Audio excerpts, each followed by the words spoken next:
मेरे देश के प्यारे भाइयों एवं बहनों,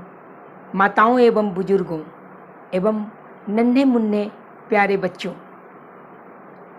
मैं दीपक कुमार बख्शी, भारत का रहने वाला, भारत के हृदय स्थल बिहार में बसने वाला और प्राचीन मगध की राजधानी पाटलिपुत्रा यानी मुरगांव ग्राम का वासी और गंगा तट पर गंगा मैया के गोद में हंसते खेलते जीवन गुजारने वाला भारत का एक नागरिक आज पुनः इस नई सदी के नए दशक के नए वर्ष के नव बिहान में आप सभी भारतवासियों का स्वागत करता हूं और हृदय से हार्दिक अभिनंदन करना चाहता हूं। मेरे नौजवान साथियों एंड मेरे देश के प्यारे भाइयों एवं बहनों एवं नन्हे मुन्ने बच्चों, मैं आज पुनः 9 वर्ष के नव बिहान का सादर अभिनंदन करते हुए ईश्वर से प्रार्थना करना चाहता हूं कि हम सब भारतवासी सदैव स्वस्थ, प्रसन्न एवं शांतमय जीवन व्यतीत करते हुए अपने भारतवर्ष को भारत विजन 2047 के तहत आज़ादी के शताब्दी समारोह में सन 2047 को स्वतंत्रता दिवस के पावन अवसर पर 15 अगस्त 2047 को जब हम अपना राष्ट्रीय तिरंगा झंडा गर्व से फहराते हुए कहें कि हम भारतवर्ष के नागरिक हैं, हम एक महान भारतवर्ष के नागरिक हैं, एक आत्मनिर्भर भारतवर्ष के नागरिक हैं, एक विकसित भारतवर्ष के नागरिक हैं, एक शांतिपूर्ण भारतवर्ष के नागरिक हैं और विश्व में सत्यमेव जयते तथा सत्य, अहिंसा एवं शांति के साथ साथ वसुधैव कुटुंबकम और सत्यम शिवम सुंदरम के पावन संदेश को जागृत करने वाले नागरिक हैं। मेरे नौजवान साथियों, आइए मैं पुनः आप सभी का 150 करोड़ भारतवासियों को हृदय से स्वागत करना चाहता हूं। स्वतंत्रता के इस द्वितीय आंदोलन में शरीक होकर हम सब मिलकर भारतवर्ष को एक नया भारत बनाए, एक विकसित भारत बनाए, एक आत्मनिर्भर भारत बनाए, एक शांतिपूर्ण भारत बनाए, एक कुशल नेतृत्व करने वाला भारत बनाए, यानी भारत विजन 2047 यानी भारत का दृष्टिपत्र 2047 इंडिया विजन 2047 के तहत हम अपने भारतवर्ष को एक महान राष्ट्र बनाने की परिकल्पना की सफलता हेतु सदैव आगे बढ़ते रहें, मिल के चलें, खिल के चलें और दिल से चलें। मेरे प्यारे देशवासियों, मेरे प्यारे भाइयों एवं बहनों, मेरे प्यारे नन्हे मुन्ने दोस्तों, आज मैं पुनः भारत विजन 2047 के तहत अपने उस संकल्प को दोहराना चाहता हूं जब स्वतंत्रता के स्वर्ण महोत्सव यानी 1997 के स्वतंत्रता दिवस यानी 15 अगस्त 1997 के दिन जब हम जन गण मन का गान कर रहे थे, तभी आगामी 25 वर्षों तक के लिए भारत विजन 2020 यानी भारत का दृष्टिपत्र 2020 की परिकल्पना की गई थी, जिसमें हमारे पूर्व राष्ट्रपति डॉक्टर एपीजे अब्दुल कलाम का बहुमूल्य योगदान रहा था। उन्होंने संपूर्ण देशवासियों को जागृत करने की ठानी थी अपने भारत विजन 2020 के तहत। तत्पश्चात आजादी के अमृत महोत्सव को मनाते हुए सन 2022 में 15 अगस्त 2022 को अपने राष्ट्रीय तिरंगा को फहराते हुए जब हम लोगों ने परिकल्पना किया कि आगामी 25 वर्षों का काल जो अमृत काल है, इस दरमियान हमें भारत विजन 2047 की गाथा गानी है और भारत विजन 2047 के तहत अपने भारतवर्ष को एक महान राष्ट्र बनाना है, एक आत्मनिर्भर राष्ट्र बनाना है, एक सशक्त एवं कुशल राष्ट्र बनाना है, एक शांतिपूर्ण एवं विश्व में कुशल नेतृत्व करने वाला राष्ट्र बनाना है। यानी आजादी के शताब्दी समारोह मनाते हुए 15 अगस्त 2047 को जब हम 150 करोड़ भारतवासी मिलके अपने राष्ट्रीय तिरंगे का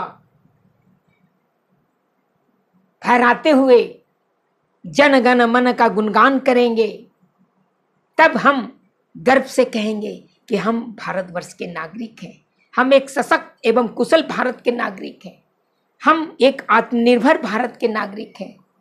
हम एक विकसित भारत के नागरिक हैं और हम एक शांतिपूर्ण एवं विश्व में कुशल नेतृत्व करने वाले राष्ट्र के नागरिक हैं। मेरे नौजवान साथियों, उठो, जागो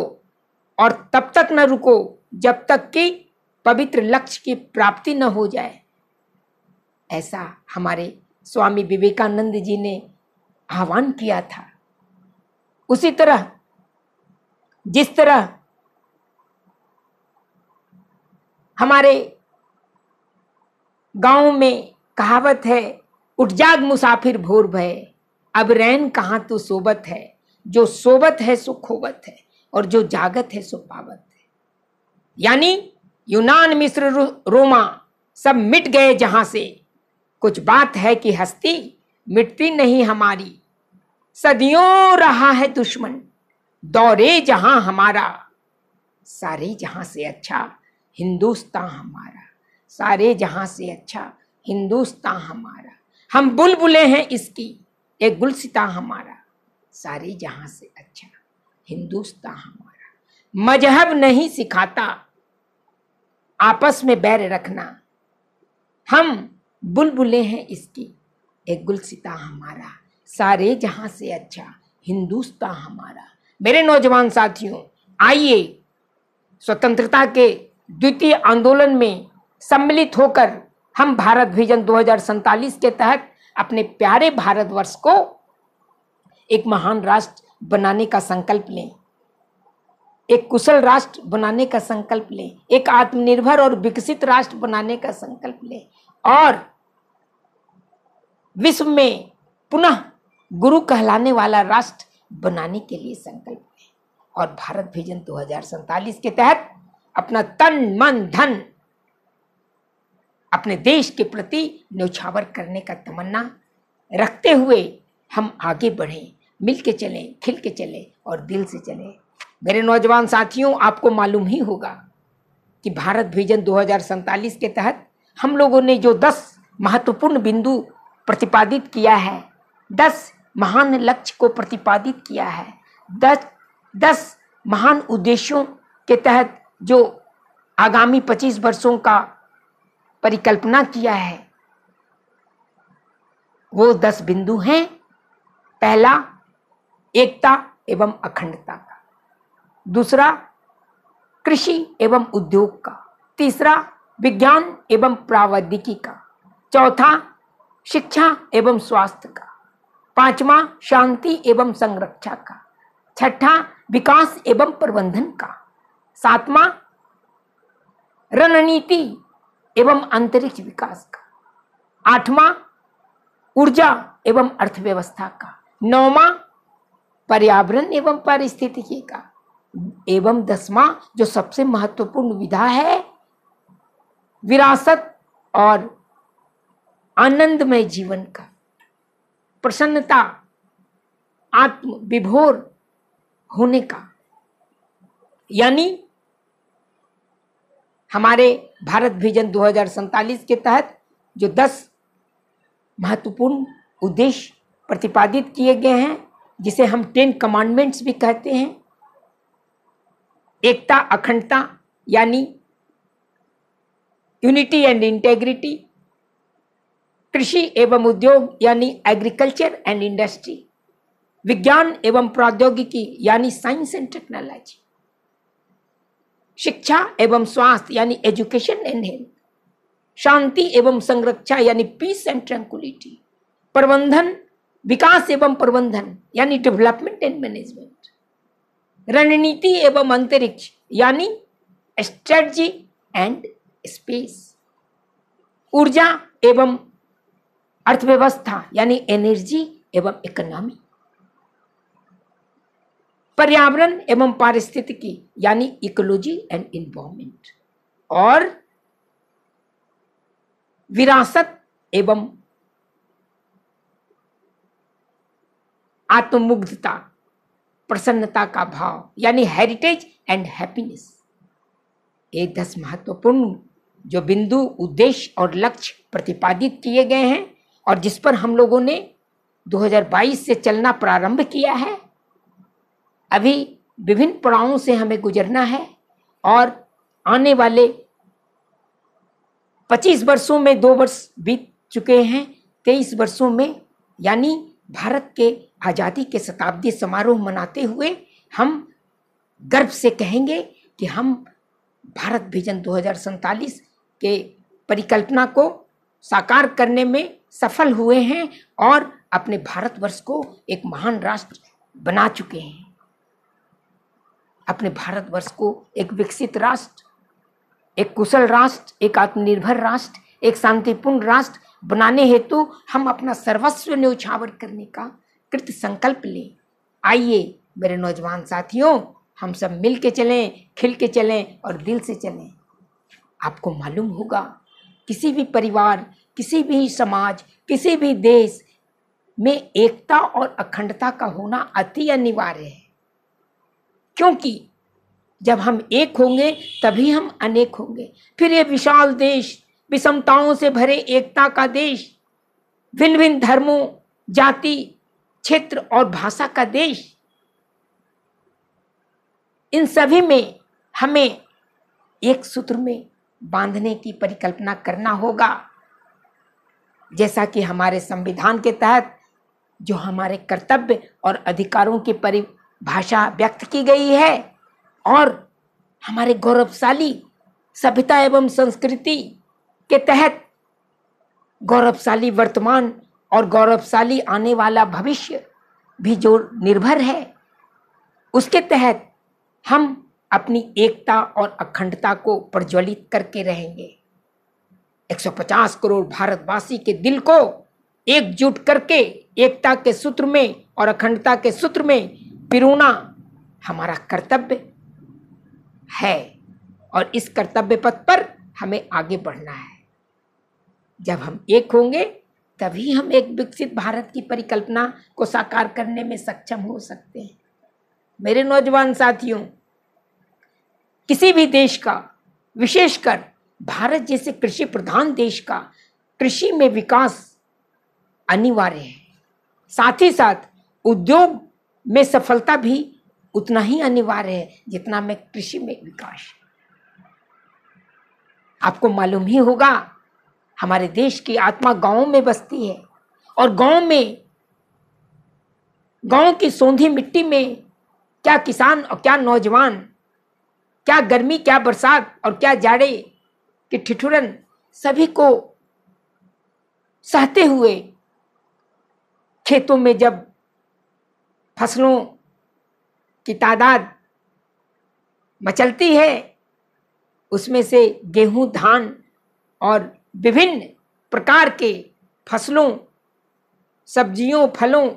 को परिभाषित करते हम जब देखते हैं तो हमारा मन खिल हो जाता है, खिल उठता है, और हम उस परिकल्पना को साकार करने में सक्षम होते हैं कि हम जीवन के मूलभूत उद्देश्यों यानी भोजन, वस्त्र, आवास के साथ साथ शिक्षा एवं स्वास्थ्य को की परिपूर्ति करने हेतु हम आगे बढ़ रहे हैं। हम खाद्यान्न के क्षेत्र में हरित क्रांति के तहत आजादी के बाद आज आत्मनिर्भर हुए हैं, और तो और न केवल अपने लोगों को, अपने देश के लोगों का पेट भर पाने में, प्यास बुझाने में सक्षम हो पाए हैं, बल्कि अपने पड़ोसी राष्ट्रों को भी खिलाने और पिलाने में सफल हो पाए हैं। मेरे नौजवान साथियों, यानी प्राकृतिक चिकित्सा के साथ साथ प्राकृतिक कृषि के साथ साथ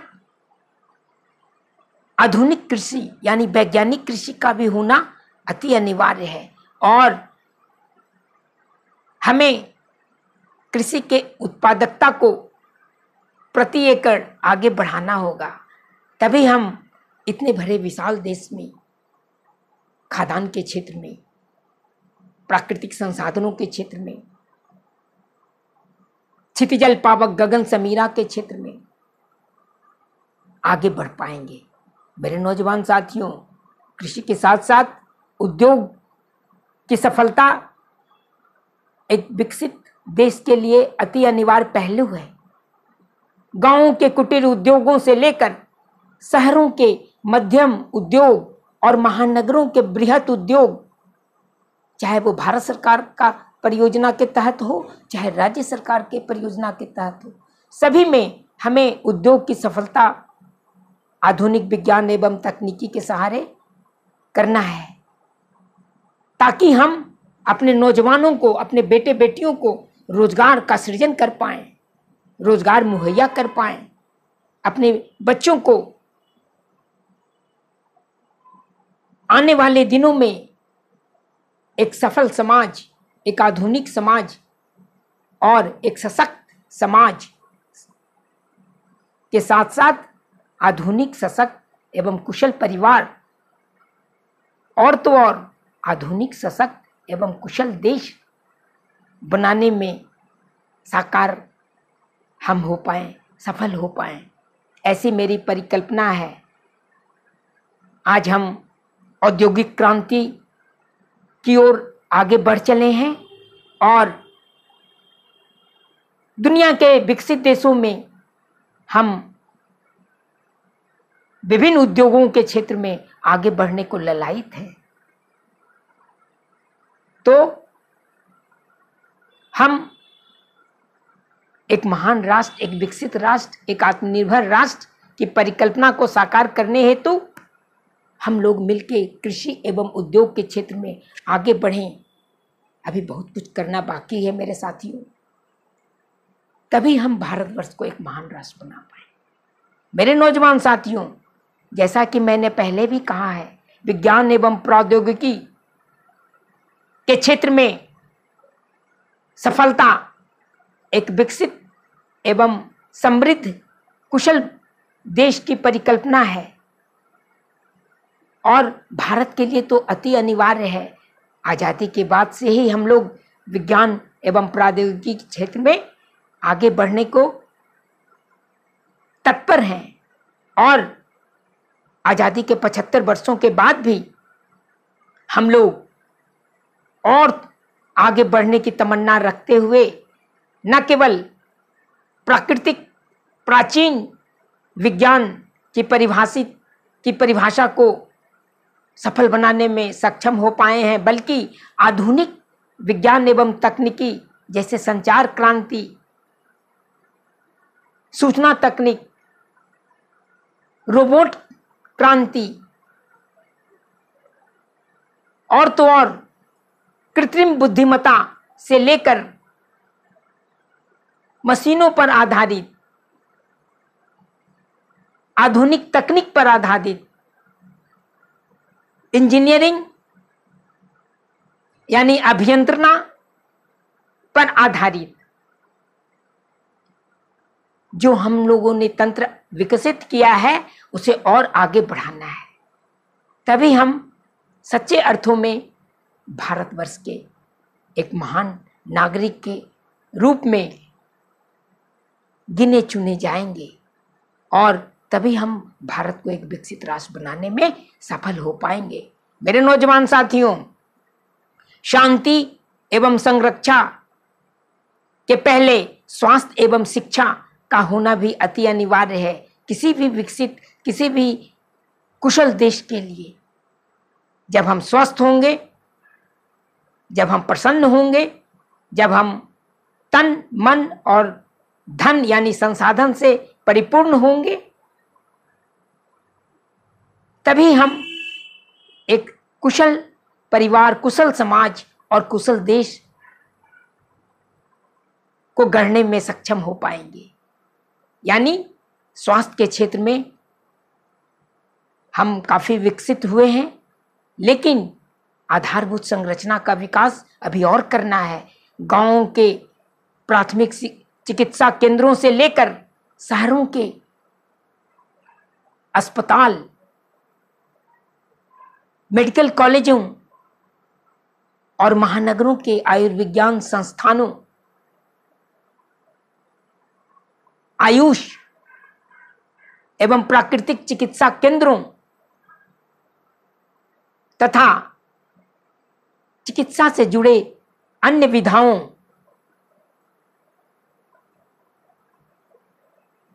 की परिकल्पना को साकार करने में हमें और भी काम करनी है। हमें एक नया तंत्र गढ़ना है जिसमें आने वाले दिनों में प्राकृतिक आपदाओं जैसे कोरोना या और अन्य मृत्युजनित आपदाओं से हम विचलित न हों और समय से पहले अपने लोगों के लिए उपयुक्त चिकित्सा की अवधारणा को साकार करने में सफल हो पाएं। मेरे नौजवान साथियों, चिकित्सा यानी स्वास्थ्य के साथ साथ हमें शिक्षा पर भी काफी ध्यान देना होगा और शिक्षा के क्षेत्र में चाहे वो गांवों के स्कूल हों, चाहे शहरों के महाविद्यालय हों, चाहे इंजीनियरिंग मेडिकल कॉलेजेस हों, चाहे भारतीय प्रबंधन संस्थान की परिकल्पना हो, चाहे आयुर्विज्ञान संस्थानों की सफलता हो, चाहे कौशल विकास के केंद्र हों और तो और चाहे वो अपने बेटे बेटियों यानी युवाओं के लिए एक नया विकसित तंत्र जो शिक्षा पर आधारित हो, हमारे सभ्यता एवं संस्कृति पर आधारित हो, उन सबों को मूल्य आधारित शिक्षा के एवं गुणवत्ता के शिक्षा के साथ जब हम आगे बढ़ेंगे, तभी हमारा परिवार, हमारा समाज और हमारा देश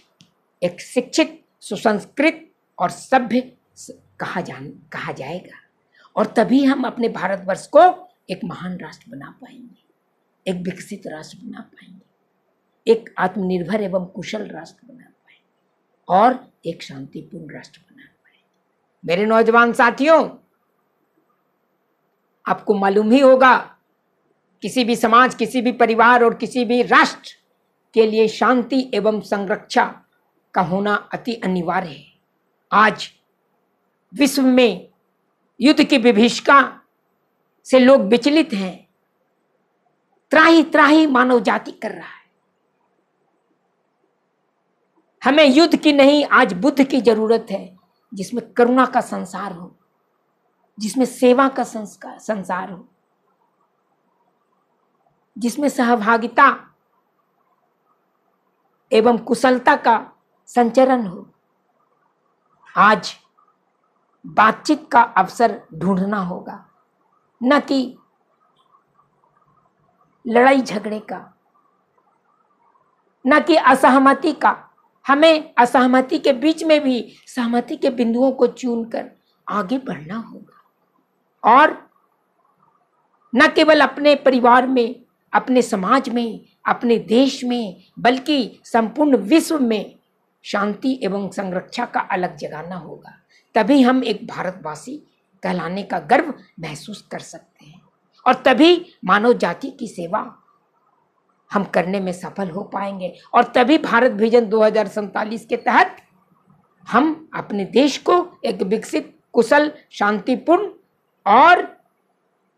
आत्मनिर्भर राष्ट्र बना पाने में सफल हो पाएंगे। मेरे नौजवान साथियों और मेरे प्यारे भाइयों एवं बहनों, किसी भी देश के लिए विकास एवं प्रबंधन अति महत्वपूर्ण पहलू है। आपको मालूम होगा ही, संयुक्त राष्ट्र संघ के द्वारा वर्षों पहले जब मिलेनियम डेवलपमेंट गोल के बाद सस्टेनेबल डेवलपमेंट गोल यानी सतत विकास का लक्ष्य रखा गया था, जिसके तहत संपूर्ण विश्व से गरीबी दूर करना था, संपूर्ण विश्व के लोगों को प्यास बुझानी थी, उन्हें भरपेट भोजन कराना था, संपूर्ण विश्व में शांति एवं सुरक्षा का गान गाना था और शिक्षा एवं चिकित्सा की परिभाषा को परिभाषित करना था। सन 2030 तक यानी अभी हमारे पास कुछ वर्ष बचे हुए हैं। सतत विकास के लक्ष्य को पाने के लिए हमें द्रुत गति से काम करना होगा, जिसमें भारतवर्ष भी एक है। विश्व के 193 देशों के साथ भारत के लोगों को भी आगे बढ़ चढ़ के काम करना होगा सतत विकास के लक्ष्य को पाने के लिए। यानी विकास चाहे वो यातायात का क्षेत्र विकास हो, चाहे वो विज्ञान एवं तकनीकी का विकास हो, चाहे शिक्षा एवं स्वास्थ्य के क्षेत्र में विकास हो, चाहे वो आधारभूत संरचना के क्षेत्र में विकास हो, क्या रेल, क्या वायु, क्या जल,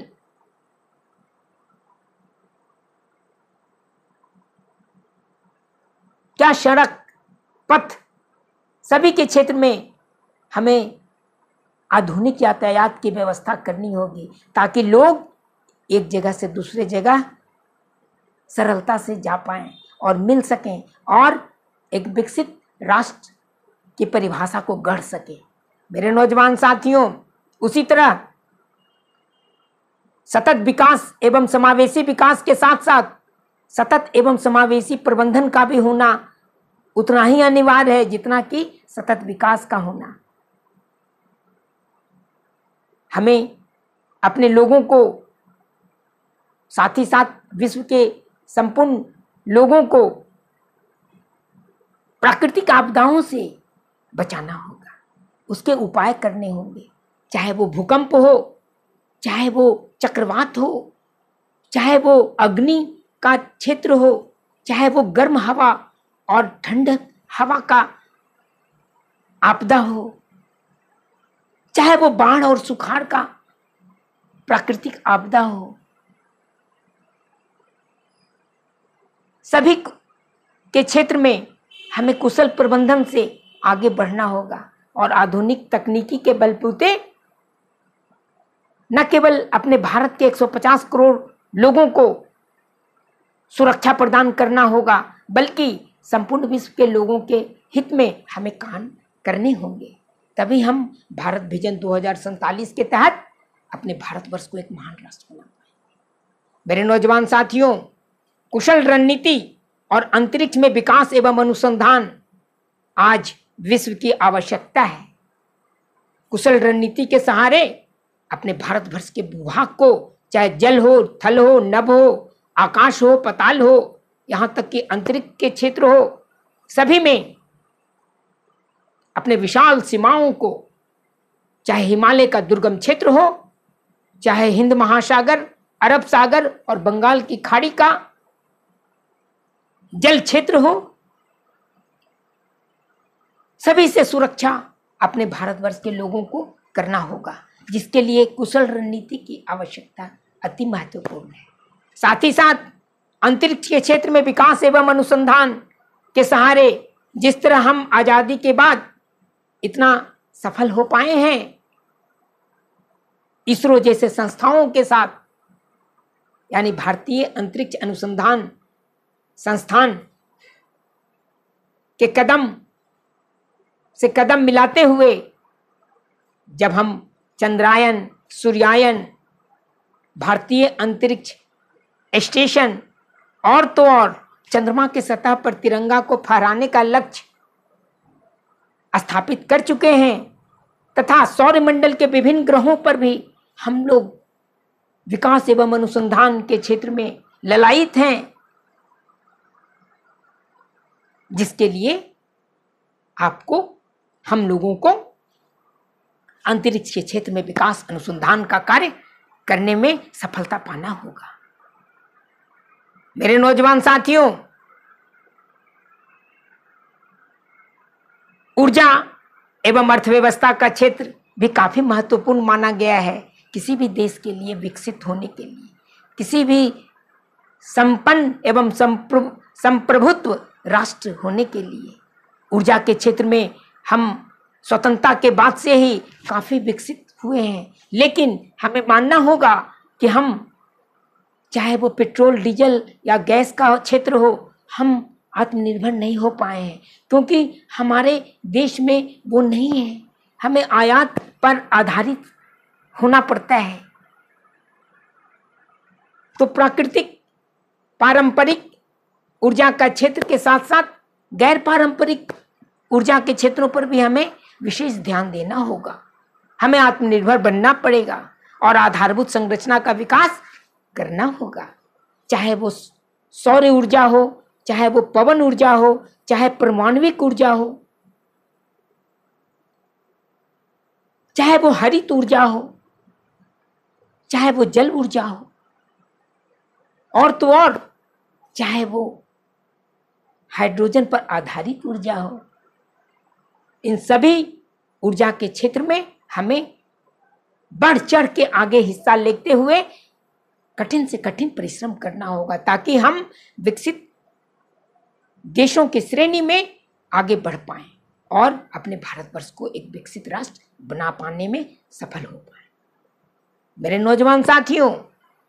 ऊर्जा के क्षेत्र के साथ साथ अर्थव्यवस्था का क्षेत्र भी काफी महत्वपूर्ण। आज हमें गर्व है कि हम भारतवर्ष के लोग, हमारा राष्ट्र विश्व के 5वें अर्थव्यवस्था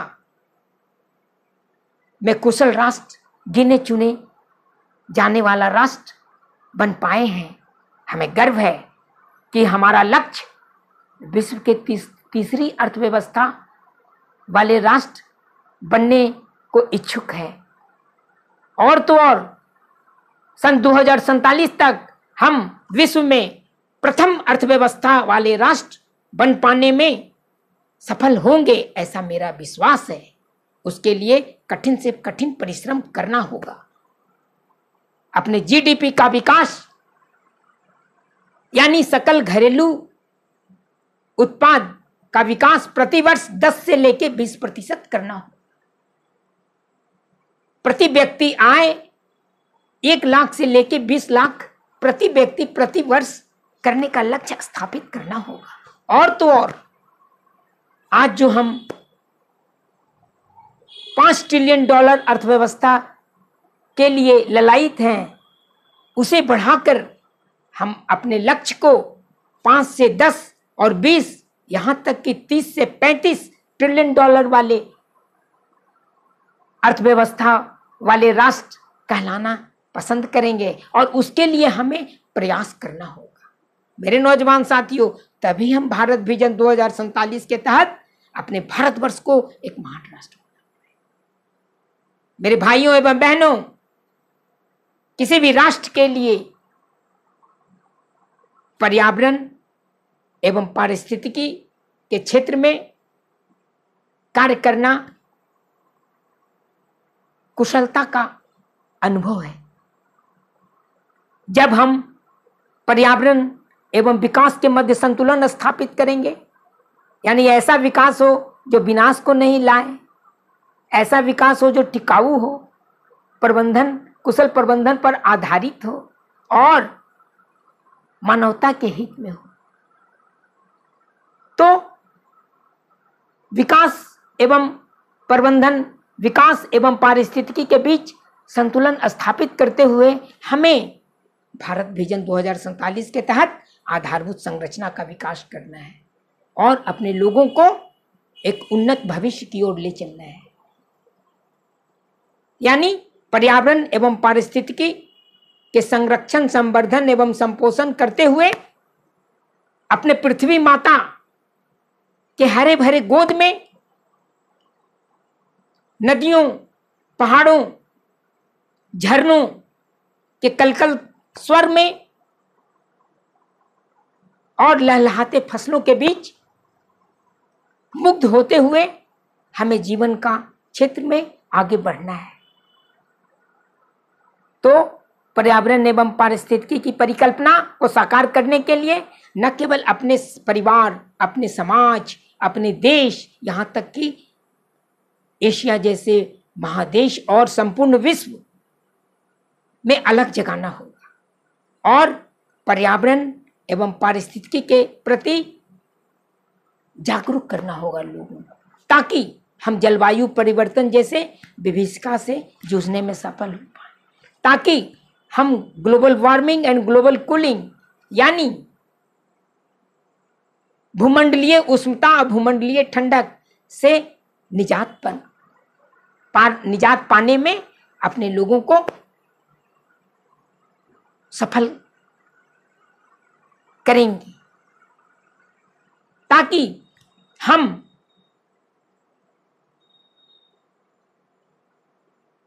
कार्बन डाइऑक्साइड के विभीषिका से बचाने के लिए और जो जलवायु परिवर्तन के तहत जो समुद्र की गर्मी, उष्णता जो बढ़ रही है उसे 1.5 डिग्री तक आधारित करना का लक्ष्य की सफलता हेतु हम काम कर पाए और अपने समाज को, अपने देश को, अपने परिवार को, यहां तक कि अपने विश्व को मानवता के हित में, न केवल मानव जाति बल्कि पशु पक्षी, संपूर्ण चराचर जगत के प्राणी, चाहे आकाश हो, पाताल हो, अंतरिक्ष हो, सभी के सुरक्षा हेतु पर्यावरण एवं पारिस्थितिकी का संरक्षण अति अनिवार्य है। मेरे नौजवान साथियों, जो भारत विजन 2047 के तहत 10 महत्वपूर्ण बिंदु प्रतिपादित किए गए हैं, उसमें 10वां जो बिंदु है विरासत का संरक्षण और आनंद विभोर जीवन, यानी heritage conservation and happiness index, यानी गौरवशाली विरासत के संरक्षण, संवर्धन एवं संपोषण करते हुए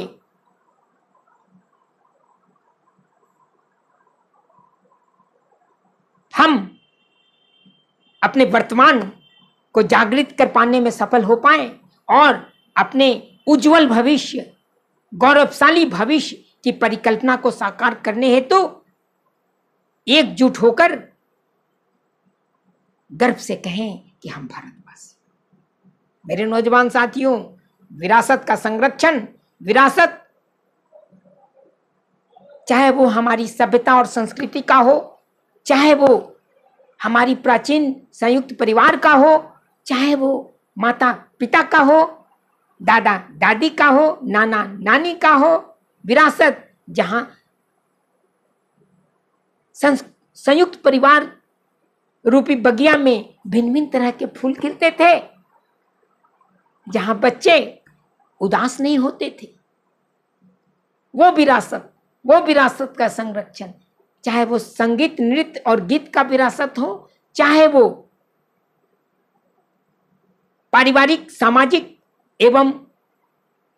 सांस्कृतिक विरासत हो, सभी के संवर्धन, संपोषण और संरक्षण हेतु हमें जीवन पर्यंत कार्य करना पड़ेगा। तभी हम एक विकसित राष्ट्र, एक आत्मनिर्भर राष्ट्र, एक कुशल राष्ट्र के प्राणी कहने में अपने आप को गर्व महसूस कर पाएंगे। मेरे नौजवान साथियों और मेरे प्यारे देशवासियों, विरासत के संरक्षण के साथ साथ हमें अपने तन, मन, धन यानी संसाधन, आत्मा को प्रसन्नता का बोध कराना होगा। तभी हम एक स्वस्थ, प्रसन्न एवं शांतिमय परिवार को गढ़ सकने में सफल हो पाएंगे। एक स्वस्थ, प्रसन्न एवं शांतिमय समाज की रचना कर पाने में सफल हो पाएंगे। एक स्वस्थ, प्रसन्न एवं शांतिमय राष्ट्र की परिकल्पना को साकार करने में सफल हो पाएंगे। और तो और यहां तक कि एक स्वस्थ, प्रसन्न एवं शांतिमय महादेश और संपूर्ण विश्व की परिकल्पना को साकार करने में जब हम समर्थ होंगे, तभी हम सच्चे अर्थों में मानव जाति कहलाने का गर्व महसूस करेंगे और गर्व से कहेंगे। आजादी के शताब्दी समारोह मनाते हुए सन 2047 को हम गर्व से कहेंगे कि हम भारतवर्ष के नागरिक हैं और भारत विजन 2047 के तहत हम अपने भारतवर्ष को एक महान राष्ट्र, एक विकसित राष्ट्र, एक कुशल राष्ट्र, एक शांतिपूर्ण राष्ट्र और एक कुशल नेतृत्व करने वाला राष्ट्र बनाने में सतत संघर्षपूर्ण कार्य करते रहेंगे, अपने कर्तव्य पथ पर आगे बढ़ते रहेंगे। होगी सफलता क्यों नहीं, कर्तव्य पथ पर दृढ़ रहो। मेरे नौजवान साथियों, आइए स्वतंत्रता के इस दूसरे आंदोलन में सम्मिलित होकर हम भारतवासी मिलकर गर्व से कहें कि हम भारत विजन 2047 के तहत अपने भारतवर्ष को आजादी के शताब्दी समारोह में 15 अगस्त 2047 को अपने तिरंगे को फहराते हुए, जनगण मन का उद्घोष करते हुए गर्व से कहेंगे कि हम भारतवर्ष के नागरिक हैं, हम एक विकसित भारतवर्ष के नागरिक हैं, एक महान राष्ट्र के नागरिक हैं, एक कुशल एवं शांतिपूर्ण राष्ट्र के नागरिक हैं, एक आत्मनिर्भर एवं कुशल नेतृत्व करने वाले राष्ट्र के नागरिक हैं। मेरे नौजवान साथियों, यही मेरे जीवन का उद्देश्य है। हम रहें या न रहें, लेकिन हमारा बगिया खिला होना चाहिए। हमारे बच्चे एवं बच्चियां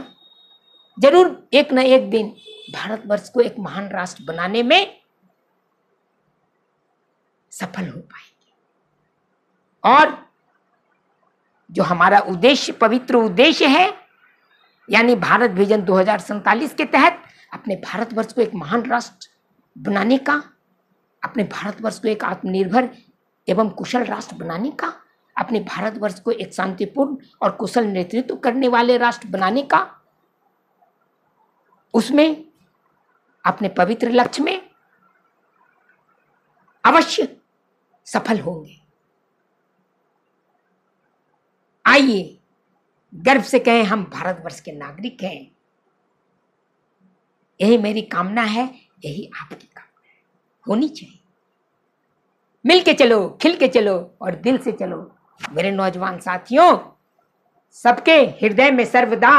संवेदना का दाह हो, हमको तुम्हारी चाह हो, तुमको हमारी चाह। जय हिंद, जय हिंद, जय हिंद। वंदे मातरम, वंदे मातरम, वंदे मातरम। भारत माता की जय, भारत माता की जय, भारत माता की जय। जन जन जन गण मन अधिनायक जय हे भारत भाग्य विधाता। पंजाब सिंधु गुजरात मराठा द्रविड़ उत्कल बंगा। विंध हिमाचल यमुना गंगा उज्ज्वल जलधि तरंगा। तब शुभ नामे जागे, तब शुभ आशीष मांगे। गाए तब जय गाथा। जन गण मंगलदायक जय हे भरत भाग्य विधाता। जय हे जय हे जय हे जय जय जय जय हे। भारत माता की जय। वंदे मातरम। जय भारतवर्ष के लोग, जय भारतवर्ष के नागरिक, और जय जय जय हिंद। जय हिंद।